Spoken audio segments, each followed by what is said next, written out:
Okay. Well, good morning, everybody, and welcome to our second KiNESIS seminar. We're very pleased to see today Professor Andrea Heilmann and Professor Louisa Klemmer from Hochschule Harz in Germany. And they're going to be talking to us about an important topic related to rural development, which is tourism, sustainable tourism, and the way this can be developed in order to ensure a higher quality of life for all concerned. So let me introduce Professor Andrea Heilmann, who is Professor of Environmental Management and Environmental Technology at Hochschule Harz, and also Professor Louisa Klemmer, who is Professor of International Tourism Development and Management. And she's going to be talking to us this morning about sustainable tourism development and quality of life, which is her research speciality. So welcome, Louisa, welcome, Andrea, and thank you very much. We have about 40 minutes to talk, and then after that, we will be taking questions from the chat, from Facebook, and also maybe if anybody wants to contact through email, we will also take a look at that if there's any problem. Okay, but questions to be kept for the end. Okay, well, thank you very much. All right, thank you, Ruth, for that introduction and for the invitation that I can come and join you today to talk about sustainable tourism development and quality of life.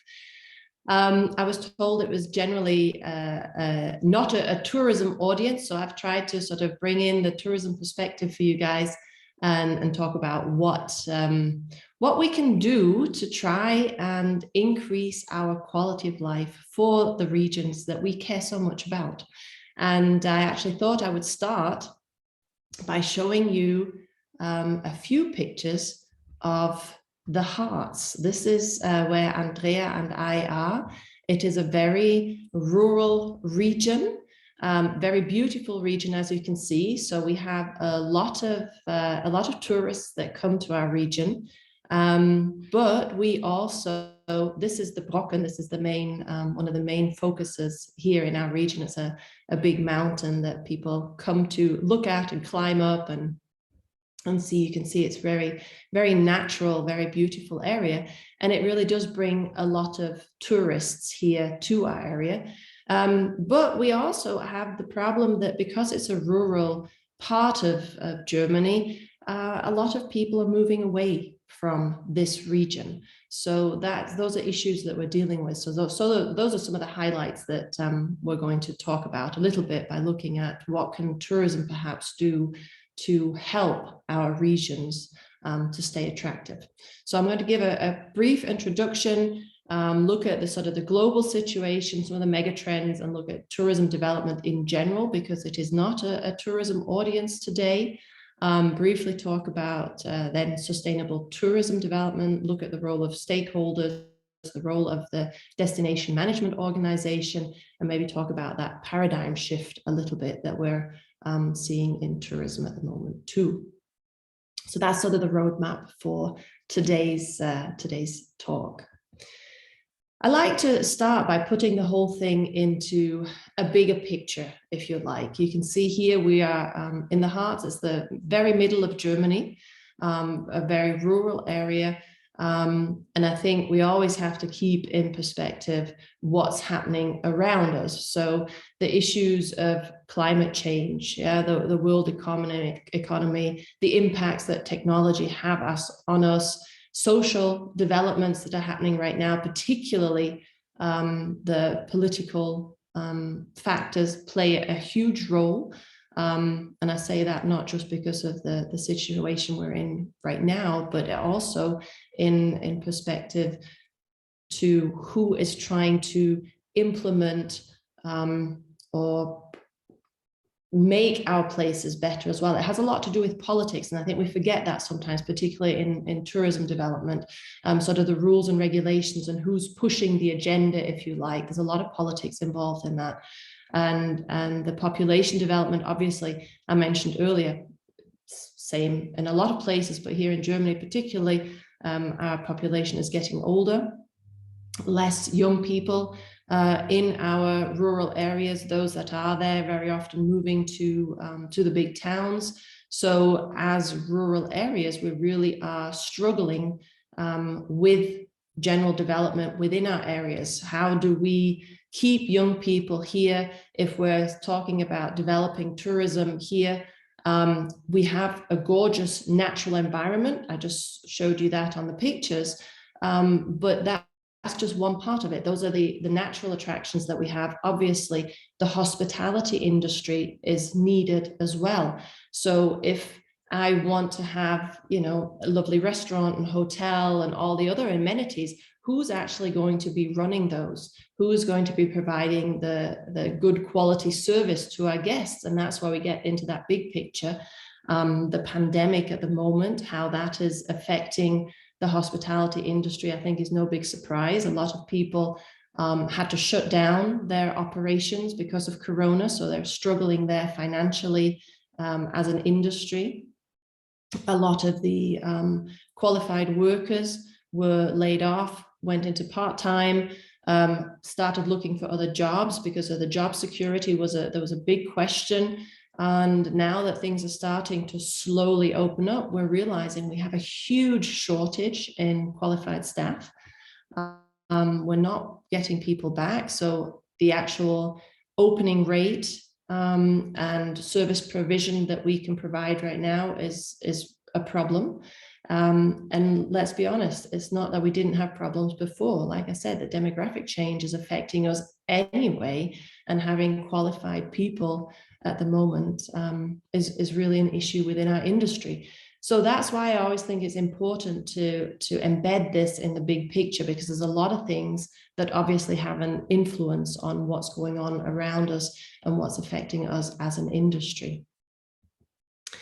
So when we talk about tourism development, a lot of regions, a lot of destinations use tourism as an economic development tool, obviously. And we generally, I always think, let's start one step further and think about development in and of itself. And we always assume that, well, development is obviously some kind of positive progress. That's the way that we see development, yeah, some kind of positive transformation. So we have a vision of where do we want to go, what is our desirable state, what do we want for our region, and then we have to think about, well, if we want to get there, how are we going to measure it? How do we define that and measure it and actually see if we're getting there? And in the past, particularly in our sort of Western world, we've always had this very huge focus on economic development. Yeah, so bigger and better and more has been seen as very positive. And then at some point, you know, we realized, hey, maybe we need to look at our resources. And so we started shifting in our paradigm to a more sustainable development paradigm in general, looking at that very equitable, holistic, long-term approach. And that obviously also happened within tourism. It was sort of a reactive response, but also within tourism, we started getting some serious messages that made us realize maybe we can't carry on as is. We have the Sustainable Development Goals, which we're all very familiar with.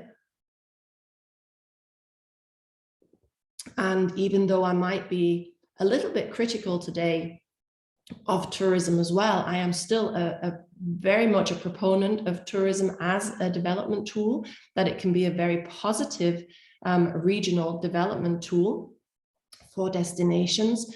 And some of these goals can certainly be achieved or supported with tourism. Tourism, as I mentioned earlier, usually is taken as an economic development tool. The focus that the industry and a lot of academics have laid is on economic impact and job creation. Yeah, we talk about trickle down effect, the money that's brought into economy and how good it is for the economy. And that's where the focus has been. And when we talk about this paradigm change, yes, we have a focus on sustainable development, and we're definitely looking at all three of our dimensions. Yeah, so we're looking at the economic dimension as one, but if we're honest, that is the main focus really to this day in tourism. Without the economic impact, you can't do any of the other stuff. Yeah, so the holistic view is very, very important. But a lot of the industry has started looking at the environmental and sociocultural impacts as well. So I'm not saying that tourism hasn't done that. I think the main view of the industry really is, it's not greenwashing. A lot of people are looking at sustainable development within the tourism discourse. I think everybody agrees, yes, we have to operate more sustainably, and we're looking at all of the appropriate dimensions and doing things. But I must say that I think that we've been very tourism centric. We've looked at tourism within our system. So we've looked at individual tourism providers and what can they do to operate more sustainable. So whether that's a hotel or some other service provider, we've looked at, well, how can I myself make my business more sustainable and take that into consideration. But I think we've failed to look at tourism in the big picture, using tourism as a tool to achieve general sustainable development. So looking at it as one of the tools for our regions. So we've been very tourism centric, and I think that's something that we need to start changing. I think it's no big secret, up until the pandemic, tourism has been a growth industry. No matter what crisis comes, we might have a little tiny dip within the tourism numbers, but if you look at it long term, it's been absolutely growth industry from the get-go. So you'll see little tiny dips, but it's even now with Corona, yes, it's the first time we've had almost a complete shutdown. But now even in the tourism community, we're talking about, well, what's the goal? Are we going to have a completely new start of tourism, or is it going to continue as before, continued focus on growth, on that economic dimension? And if you talk to the operational side of it, yeah, the actual providers, you can understand, hey, some of them are really barely making it right now. They have to focus, they have to reopen, and have to reopen strong to make up for some of the losses that they've had over the last 2 years. Yeah, some of them are really having to fight for their survival.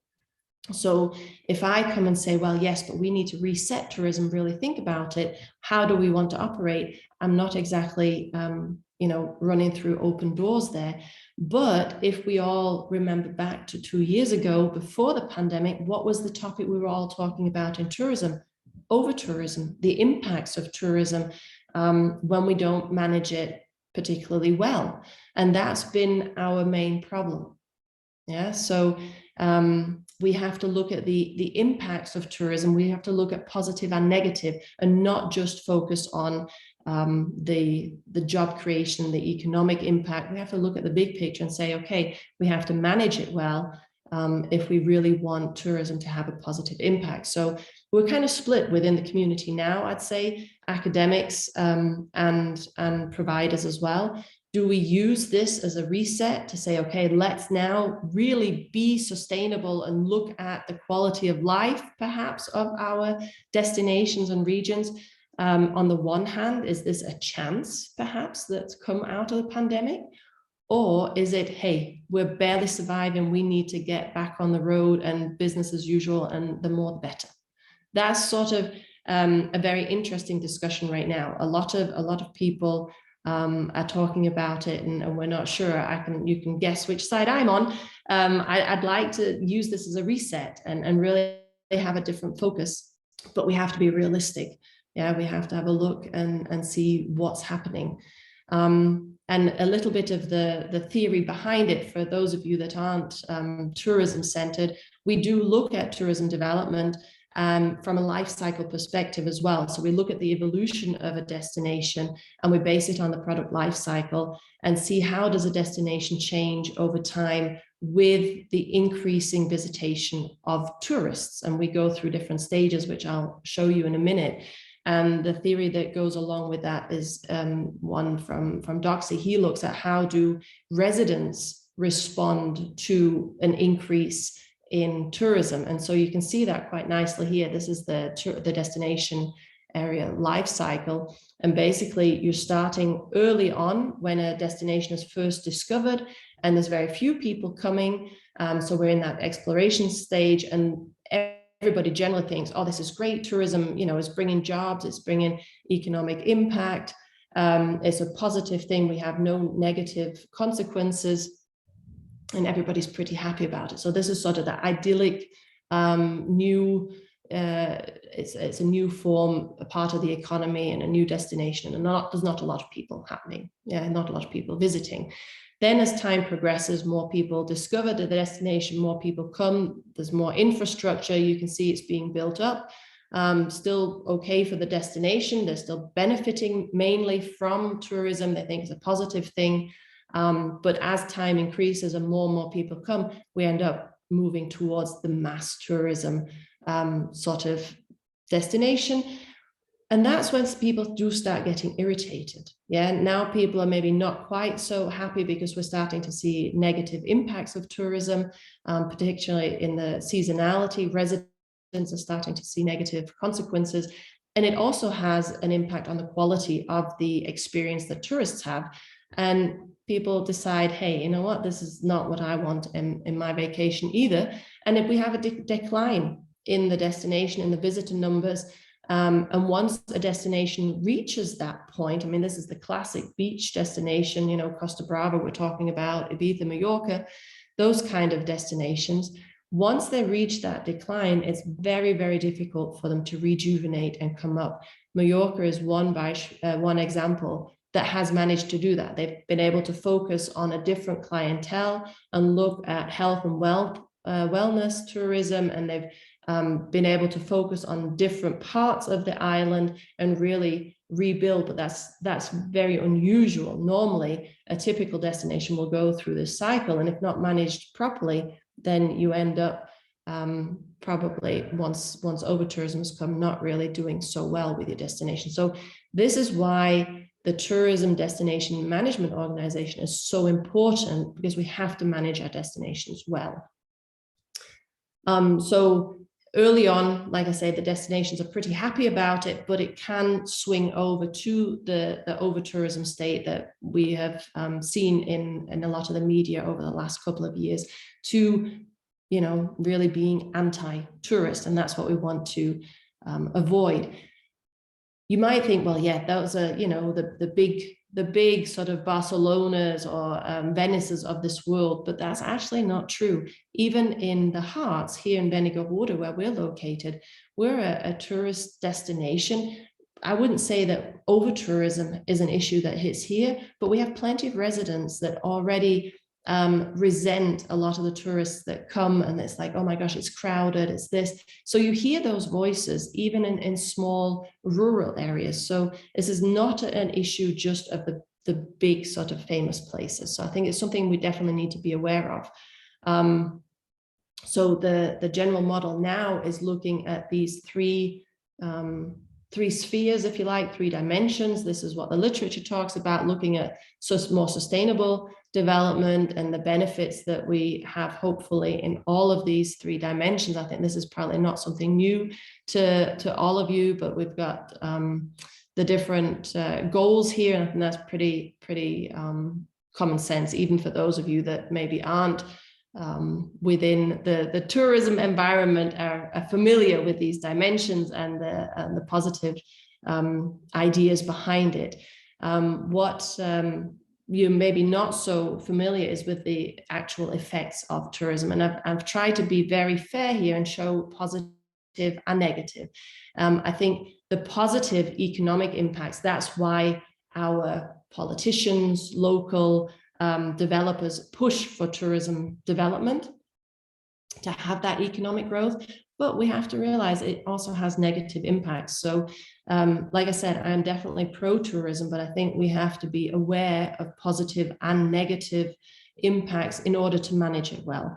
So we have to be aware of the labor problems that we have, of opportunity costs that we have with tourism development as well. You know, what does that have to do with real estate speculation? If a lot of people think, hey, this is a great destination, I'd love to have a holiday home here, and start buying into a destination, and then the local population has a hard time keeping up with the prices and displaced. I mean, those are issues that I think through over-tourism, a lot of people are very aware of these days. And I think that's something that we as managers need to be extremely aware of. The environmental impacts, I think the negative ones are here, the ones that people are aware of. Just as with the economic development is the positive that everybody has, you know, in the forefront of their minds, the environmental is the negative. Everybody can see that we're having pollutional problems and things like that. But tourism here also has a chance to enhance environmental values of the region, of the people that live here. We can use the economic funding to actually put it into environmental protection. Yeah, so that there is a positive side of that as well. I think that's something that people don't think of so much, but it's certainly there. If there's questions to this, I'll be happy to go into it later. I'm going to go to it fairly quickly because we're just looking at the actual impacts here, and I'm trying to be fair to give both sides of the impacts here, positive as well as negative. The sociocultural ones, I think these are the ones that people talk about the least. And this is where both positive and negative are not as obvious. Yeah, the positive side is, yes, definitely. Exposure to new ideas. We can look at it as an ambassador of peace, understanding, cultural understanding. I think that's all very, very positive. I personally focus on the quality of life. That is what I would say it was the whole purpose of using tourism as a development tool, because I like to look at the effects on a destination. And I think that's where we have to try and minimize these negative impacts and really focus on the positive and make sure that we're using this development for the regional, for the region, for the local community. And it's not always this focus on marketing for more tourists to my destination. I think we have to be very aware of the negative consequences that can come from that. And those are some of the things you can see here as well. Increasing crime, prostitution, overcrowding. You know, sometimes we lose a community character through tourism. You can think of your own examples, probably if you've traveled a lot of downtowns or old parts of historic downtown districts and things. What's there? Tourism shops, you can buy t-shirts, artifacts, things like that, but actual life in towns is pushed out sometimes, and that's not good for the social fabric of that destination, nor is it particularly interesting for tourists. Yeah, they want to have a feel of the place. And I think that's where tourism is a very special product in a way, because we don't have a product as in a commodity. We're selling experiences and making people enabling to have good experience. And what makes those good experiences is the place. So it's a sense of place. That's what it's all about. And keeping that sense of place within a destination, I think, is really important. And that's where the sociocultural side of it comes into play. So I think we have to really protect that to enable it to work as an economic development tool as well. Yeah, so it's not as easy. As I mentioned earlier, a lot of destinations have focused on this growth of visitors. It's always been, oh, you know, we've increased again this year, and it's always celebrated. It's always a positive things, because more visitors equals more spending, more businesses, more jobs, more taxes, yeah, more GDP. But we saw that that's not always been a positive thing. Yeah, we've seen overtourism has been a huge problem. Like I mentioned earlier, it's not just the big cities that are struggling with this. So my personal position is, okay, why are we doing all of this? Why are we looking at development? Well, the goal is always to increase the quality of life of our communities. So tourism is one tool to enable that, but we have to look at how do we define success? And if you ask me, GDP is not a good measure of positive development. Yeah, and I think I'm definitely not alone. I'm not the only one. We've been looking at health and wellness or well-being as a terminology, quality of life, and a lot of communities are starting to measure that as well, but really looking at net benefit for our communities. So this is why my focus is always on quality of life.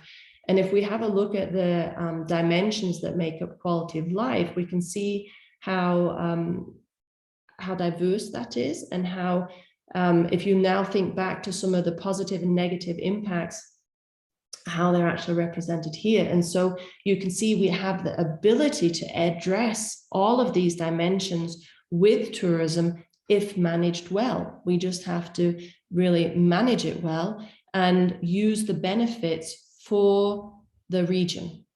Yeah, so any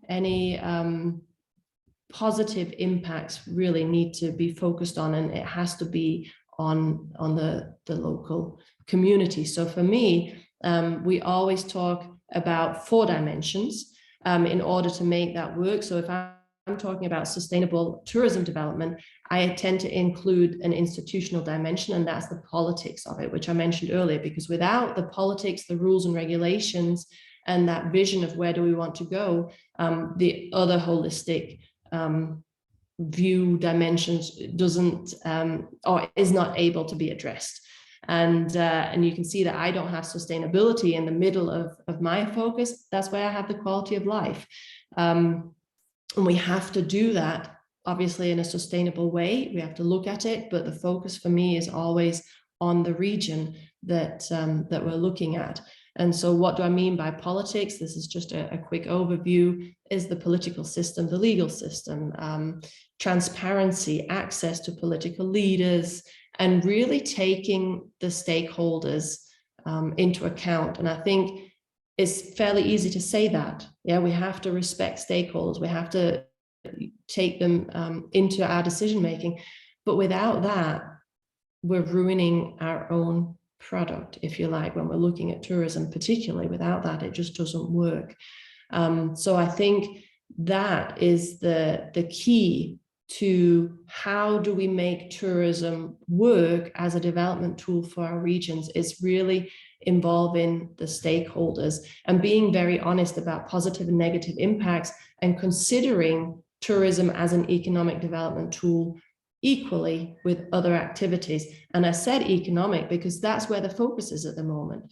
I think we need to use it to increase our well-being, our quality of life of the region. And we have to have the information, we have to monitor and have to look, well, how is our region changing because of tourism? What can we do about it? So it has to be in congruence and compatible with the principles of sustainable development. And at the moment, within the tourism area, we're actually taking it one step further and saying, well, has sustainability really made a difference? Has this perspective of ours saying, yes, we need to have sustainable tourism development, have we actually reached any of our goals with that? And there's a large group of people that are starting to say, you know what, that's not enough. We need to take it one step further and look at regenerative tourism. And they basically add one more dimension to this holistic look. And they call it the spiritual dimension, but really they're looking at including sort of, I would say, the historical value, the local, the indigenous perspective. So it's not top down, it's actually working again with community values. Here in Germany, we don't necessarily have an indigenous group that we need to include, but our history, our values, that sort of thing still needs to be part of our development. So like I said, I think part of it is we need to focus on including the locals and strengthening the locals and having the idea of, well, do we want tourism development? And if we do, what should it look like?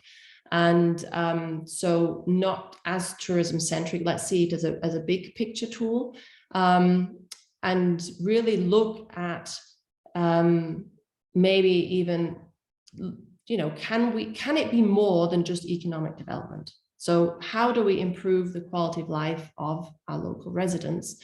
And I'd like to really take that sense of place that I mentioned earlier and have you think about that a little bit. If you think about a location, a region, what qualities does that location have to make it a good place to live? What is it about those places that speaks to us that we need to want to be there?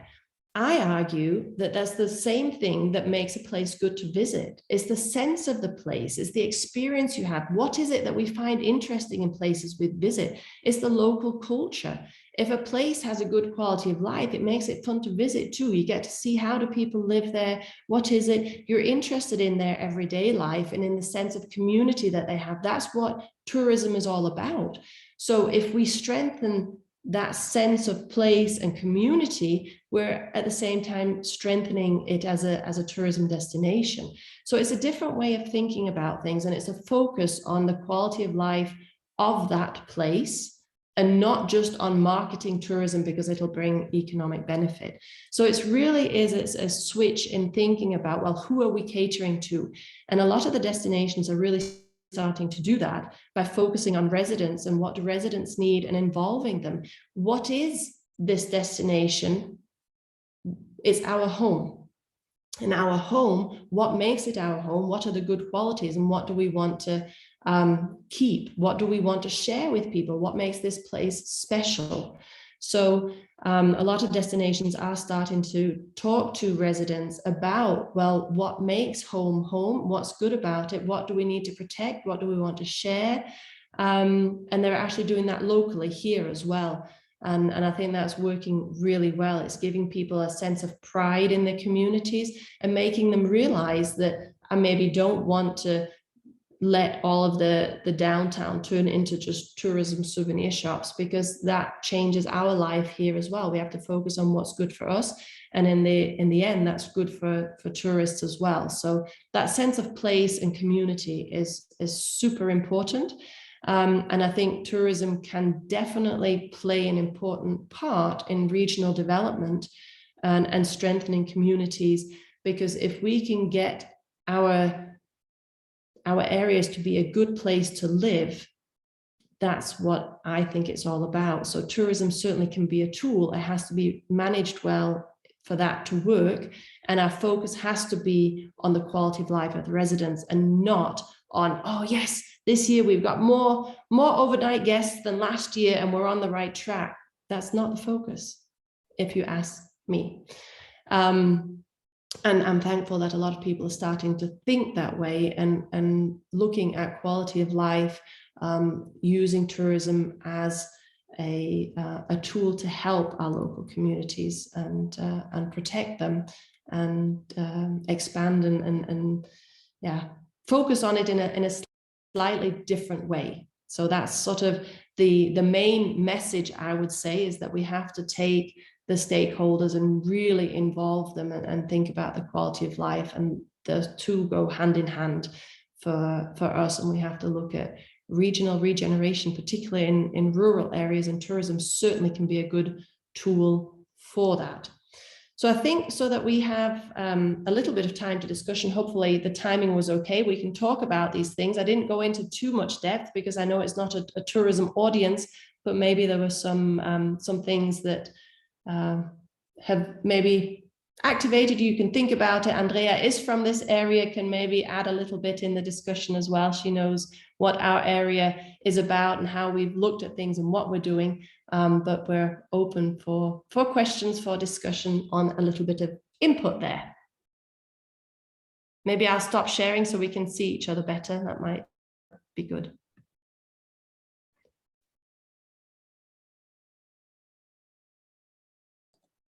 Thank you very much.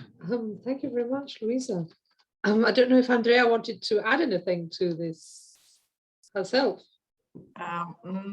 Maybe I can add one special issue. For me, it's the quality of life and the involvement of stakeholders is really important. And there is another issue, another aspect I would like to add, because a lot of the infrastructure in our region is managed by voluntaries. So they provide touristical infrastructure, and they do it only if they realize it's also good for them and for their quality of life. So I think if we don't involve the locals, so then we cannot, in our region, we couldn't offer a good touristical infrastructure. So I think that's quite important. And we did a survey asking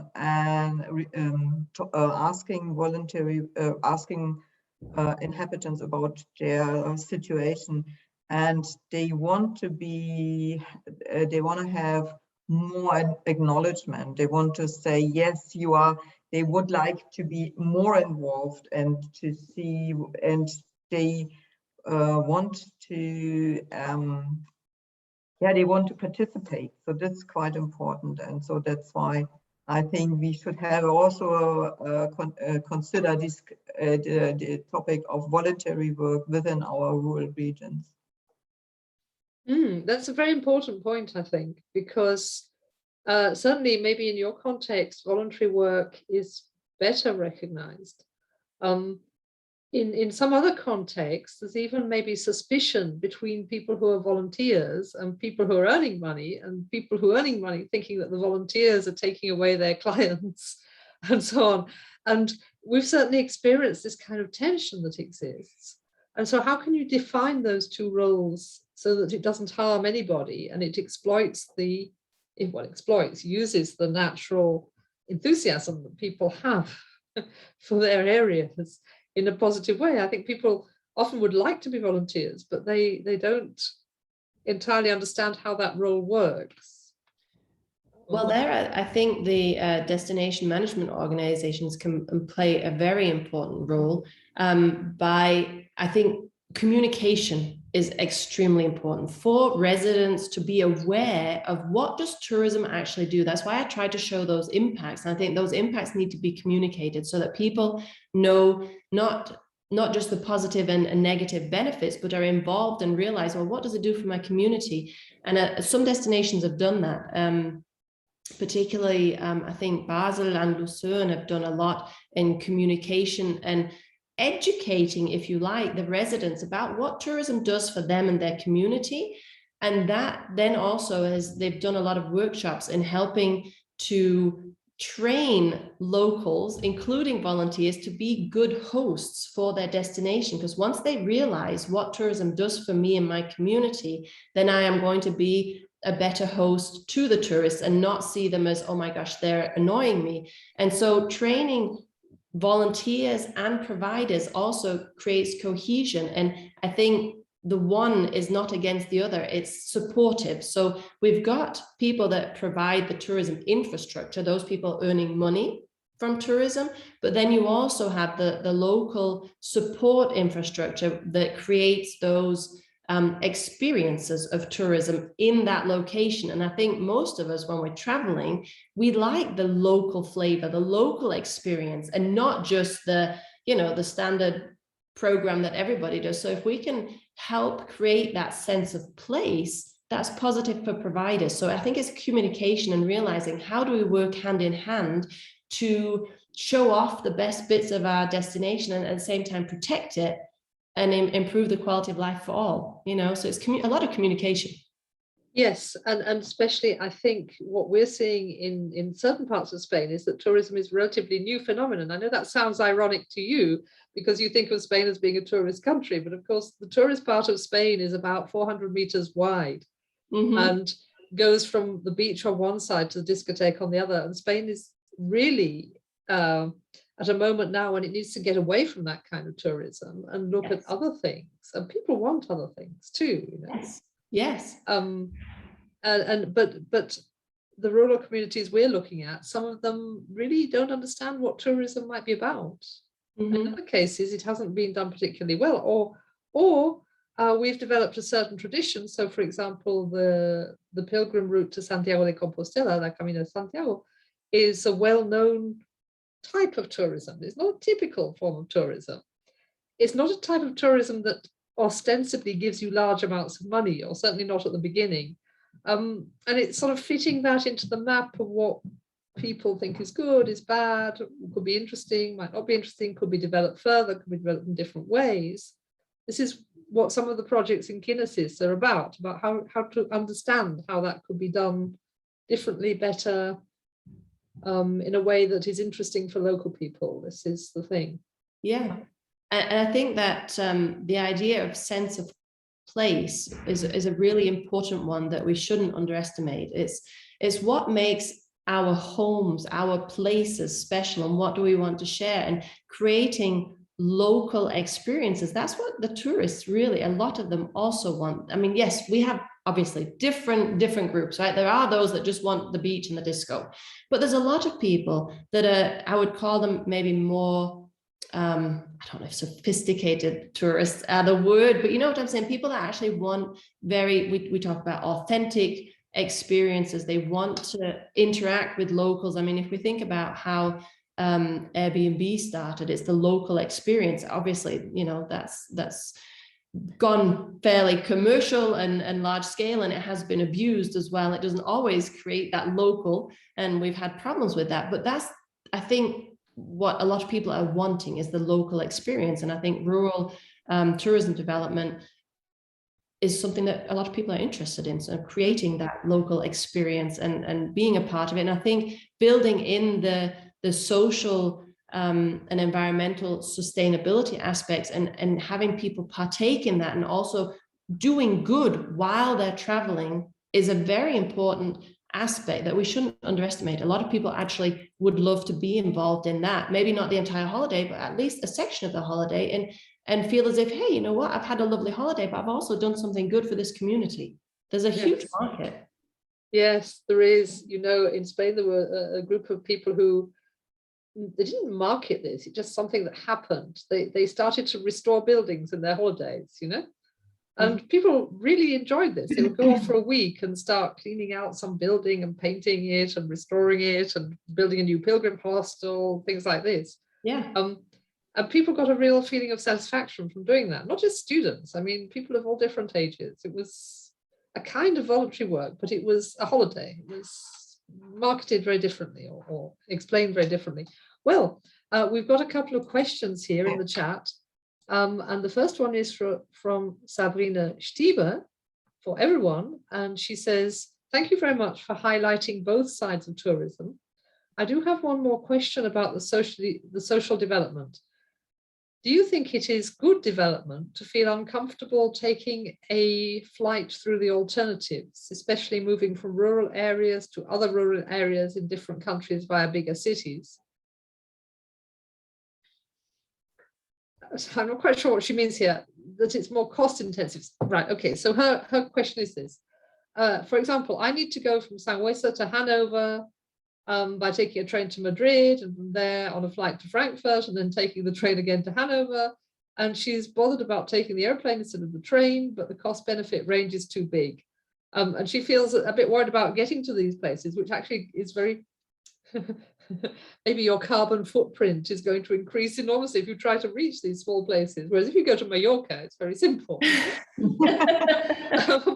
I think I understand that. I mean, she's worried about having a feeling of guilt in this context. And of course, you might think, well, there is a point there about the carbon footprint. I don't know what you would like to comment about that.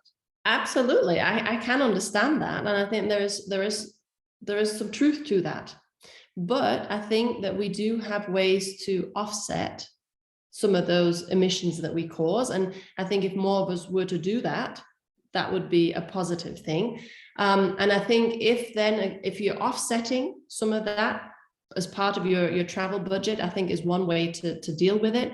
And the second one is, if you are experiencing a local destination and helping that destination in some way, shape, or form, whichever dimension you might be interested in, if you're going to do something social or more environmental. And I think then maybe in your own conscious, you can think, well, I'm doing something good here. So it's a matter of offsetting it and weighing it. But there's a very individual weighing that has to take place. I think it's difficult for us to say, well, you should do this and you shouldn't do that. It's an individual weighing of, well, what do I do in my life? Are there other areas that I'm really careful? Can I maybe splurge a little here and offset in this account? I think that's a difficult question to answer. I struggle with it myself. Because I love to travel, but I'm very aware of the impact that I'm having. So then you have to think, well, how can I make it as sustainable as possible? What's my part? How do I live my life, and what can I do? It's a difficult question. I don't think I've really answered your question, but I don't think I can. Yes. Yes. So Spain also, people perhaps sometimes don't realize that Spain is a very big country, and not all parts of Spain are very well connected up. So that we do have an excellent network of high-speed trains that connect Madrid, more or less, with everywhere else. Because that's the way the travel is organized, it means you end up spending a lot of time on trains to Madrid, going backwards and forwards, because that's where you can get lots of flights to other places. Mm-hmm. And yeah, it's always going to be like that until maybe more airports get going, but maybe you don't want more airports. Okay, so that's where the problem is. Yeah. I have a second question here, which is from Oliver Caroli, and also a very interesting question. So he says, is tourism in your region, in Harz, is it something that promotes itself, or are there any actions to promote it undertaken by other people? And if so, what kind of promotion do you have? It's very actively promoted by our DMOs on a national and international level. We have more national tourism, but we do have a lot of Dutch and Danish visitors as well. So those are sort of where with the first mountainous region, I'd say, for a lot of those sort of northern countries. And so we have, they're our international crowd, if you like. But yeah, obviously our DMOs spend quite a lot of resources in marketing our area. But our area has just sort of, there's a resurgence of national tourism as well, particularly with Corona. People are realizing, a little closer to home, and people are rediscovering our area. So we have had a huge surge actually in visitation. A lot of that has been domestic, but yes, it definitely is marketed. And is that mainly through the web, or do you have actual package holidays? Yeah, it's all the usual channels. I mean, online, offline, I mean, just as any destination is marketed, I think our DMOs use all of those channels, whether it's a trade fair, or they use all of those channels. I don't think our destination is any different or uses just one particular channel that, is different to other destinations. I wouldn't say, not that I'm aware of. And I'm imagining it's a little bit similar to our local area, which is, well, okay, we have a lot of cultural heritage here. I don't know how it is in Harz, but we also have a lot of people who come for the mountains, the walking, the skiing, the outdoor activities. Is that also the case?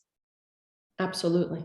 Yeah. The interesting thing from my side is that all the communities, they have their own activities, but they also bundled together. So they have there is a touristic organization for the entire Harz region. So, and I think that's a good idea to work together and to show the differences and the different sides of the Harz region in order to increase the time of Aufenthaltszeit, the time that people stay here.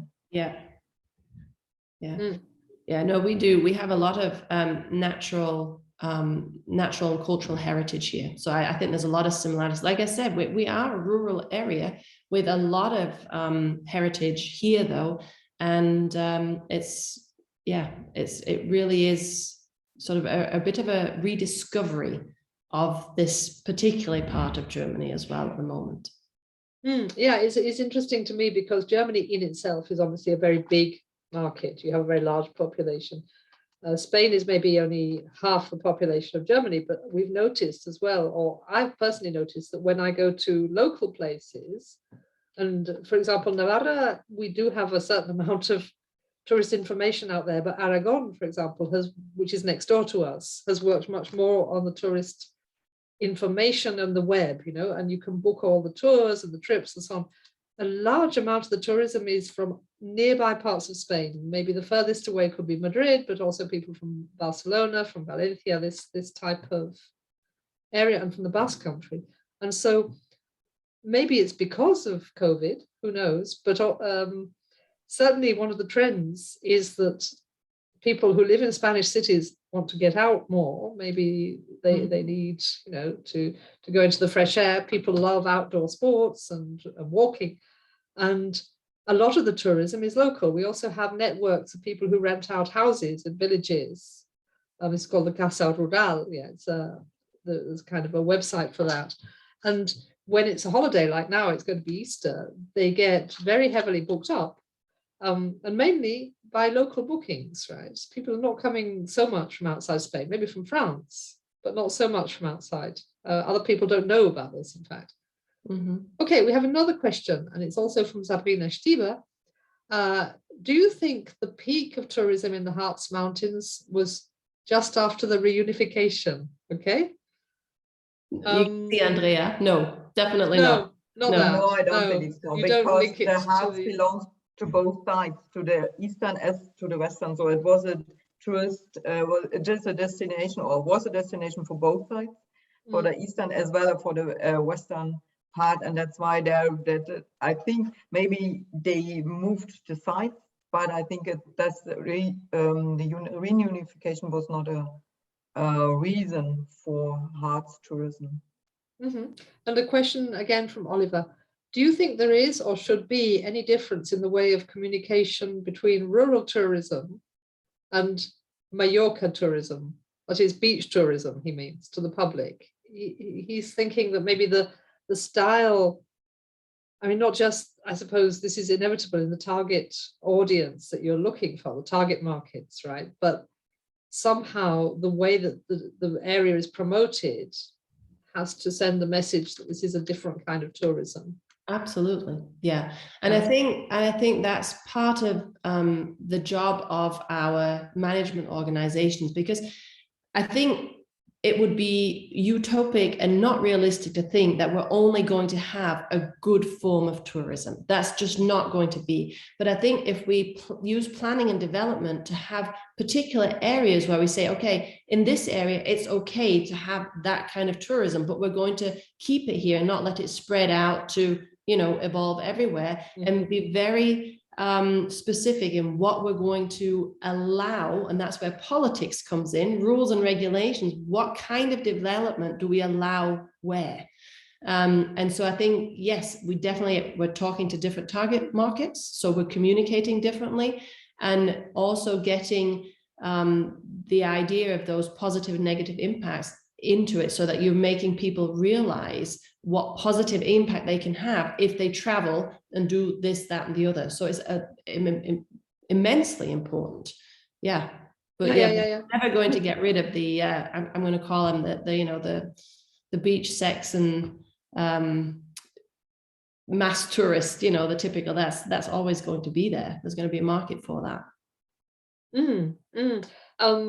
This is something also that whole countries need to be thinking about, maybe, because in Spain we have, rather like in Germany, you have the Länder, we have what we call Comunidad Autónoma, and many things are simply determined by the local region. But really, on a national level as well, tourism could be perhaps rethought a little bit. National strategies would be wonderful. Some countries do have national strategies, but not a lot of them. So that's something that we should look at. So the political dimension, the leadership, planning, organization, I think that definitely could have a very positive impact if we look at that and look at the big picture. Like I say, I think the focus on on the region, the quality of life of the people that live there will be beneficial to both sides, not just the locals, also the tourists. Yes. Do we have any other questions? Antonio, are there any questions in the Facebook? No questions on Facebook. No questions in Facebook. Okay. Well, thank you so much. That's been really fascinating. It's been lovely to hear from both of you, and also to find out all the things we have in common, which I think is actually very interesting for the KiNESIS project. We're in areas that don't have a beach, Yeah. and yet tourism is very important for us, and it's a question of discovering new and more sustainable options. We're still at that moment where things could actually be designed better for the future. It hasn't actually happened yet. It hasn't got to be redesigned in some cases. I have to say that the next KiNESIS seminar is not for another month, right? In 4 weeks' time, we have a seminar which is going to be given by our center, and it's from Maria Oderiz, who's working for the Fundación Botín in Spain. And she is an expert on bringing young people into the countryside and bringing young people into rural areas in order to learn about historic and cultural heritage and art, architecture, history. We have also the question of the Camino de Santiago, the pilgrim routes, the Romans, we have everything. But her experience has been in different ways of actually bringing young people into that area in order to help them to learn more about it, but also to get them involved in taking care of it, learning about it, and communicating it to other people. And so that's going to be a very interesting talk, and it's on the 27th of April, same time, same place. And we're all looking forward to it very much. So thank you very much to all of you for being here. And thank you especially to Professor Klemmer and Professor Heilmann for talking to us. And we look forward to seeing everyone again in 4 weeks' time. Okay. Our pleasure. Thank you. Thank you so much. Bye-bye. Bye.